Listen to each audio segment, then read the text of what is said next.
This traumatized dog's transformation is unbelievable. I'll never forget the first time I saw him, folded up so tight against the back wall that his spine looked like a question mark begging for an answer. Not a whimper, not a glance, just the faint flutter of his ribs under matted fur. The volunteer leaned in. "That's Benny. 3 days hasn't moved an inch." My heart sank the way it does when you realize you're about to say yes to something ridiculous before your brain catches up. So I crouched, palm flat on the chilly concrete, and waited. 10 minutes. 20.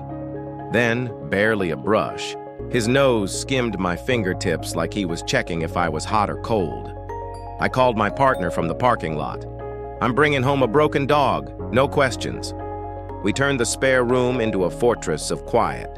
Crate doors swung off, 3 blankets, 1 overstuffed moose that looked like it had opinions. Benny darted in, tunneled under the layers, and vanished. 14 straight hours. No food, no water, no sound. I scooted the bowl closer every 2 hours, crooning the same tone I use on TSA when I'm trying to keep my shampoo. At 3:14 a.m., I finally heard it. Lap, lap, lap. 2 tablespoons of water gone. I cried like a proud parent at a kindergarten graduation.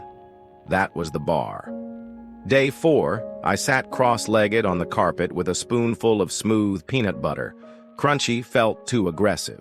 Arm out like I was offering a priceless vase. 10 minutes. 20. A black nose poked out, eyes saucers, nostrils working overtime. He army crawled forward until his chin dropped onto my knee. 1 lick, 3 seconds of contact, and the trembling eased. I left the spoon balanced on my leg and tiptoed out backwards so he wouldn't to feel hunted. Came back later. Spoon polished clean, moose missing an ear. I called that a win. Cue Luna, our 7-year-old shepherd mix who believes every creature was born to adore her. I've seen scared pups copy confident ones the way kids copy older siblings. Luna strolled in, tail whirring like a helicopter blade, and flopped beside the crate like she'd RSVP'd weeks ago. 2 days later, Benny was sneaking kibble from her bowl. Luna pretended she hadn't noticed. Soon they were napping in matching commas on the same blanket, and the first time Benny mirrored her tail wag, I snorted so loud Luna shot me a look.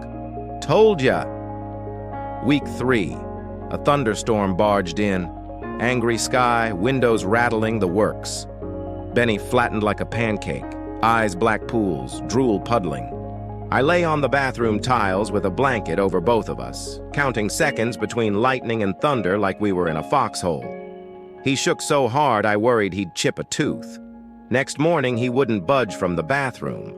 I carried his bowl in, sat opposite the toilet, and read aloud from a dog training manual because the subject seemed on brand.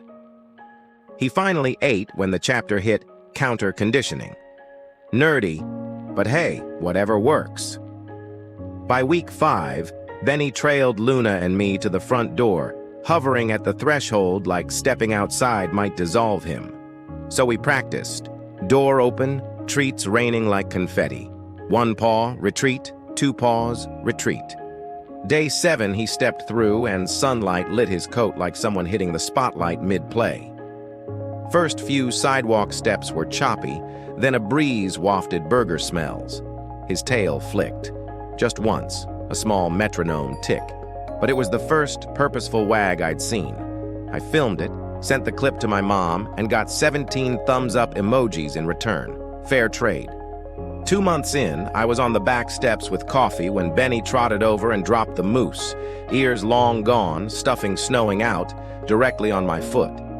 He backed up 2 steps, sat, eye contact. Another step, then another, until he leaned his full weight against my leg. The sigh I let out was so loud the neighbor's sprinkler skipped a beat. That's when I got it. Trust isn't a switch, it's a dimmer someone left at 3%, and you twist it 1 notch at a time. I swear I was just fostering. Fosters fail upward, everyone knows that. The application arrived. Nice family, fenced yard, 2 kids, 8 and 10. I looked at Benny curled on my couch like someone had custom carved that spot for him, and I just couldn't. I emailed the adopter. Change of plans. He's already home. She replied with a smiley and a link to a dog-safe birthday cake recipe. It's now stuck on my fridge, right above Luna's shot records. Benny's microchip still lists the rescue, but the address matches my license. 6 months after that first terrified sniff, Benny rockets to the door when he hears my keys, tail windmilling like it's trying to take off. He's up 23 pounds, down 4 more toys, and has mastered pancake, code for belly rub position. Every afternoon, he stretches in a sun patch like the world has finally stopped being scary.